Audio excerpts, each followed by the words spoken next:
নমস্কার বন্ধুরা, শাহানাজ কিচেনে আপনাদের স্বাগত জানাই। আজ আমি রুই সর্ষে পোস্ত বানিয়ে দেখাবো। প্রথমে নুন, হলুদ গুঁড়ো আর সর্ষে পোস্ত কাঁচা লঙ্কার একটা পেস্ট বানিয়ে রেখেছি, সেটা দিয়ে মাছগুলোকে ম্যারিনেট করে মাছগুলো ভালোভাবে ম্যারিনেট হয়ে যাবার পর 1 টেবিল স্পুন সর্ষের তেল ওপরে ছড়িয়ে দিলাম। এবার ঢাকা চাপা দিয়ে 15 থেকে 20 মিনিটের জন্য রেখে দিলাম। তেলটা পুরো গরম হয়ে যাবার পর ফোড়নের জন্য 1/2 টিস্পুন কালো জিরে আর 2টো কাঁচা লঙ্কা চিড়ে দিয়ে দিলাম। ফোড়ন ভাজা ভাজা হয়ে এর থেকে সুগন্ধ বার হলে 2টো ছোটো সাইজের টমেটো কুচি করে কেটে দিয়ে দিলাম।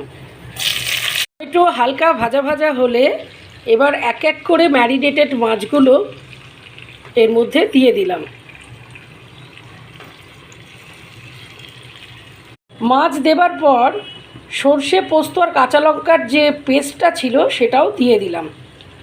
5 মিনিট পর 2টো চিড়ে রাখা কাঁচা লঙ্কা দিয়ে দিলাম আর ওই মশলার পেস্টের জল 1/2 বাটি মতো দিয়ে দিলাম।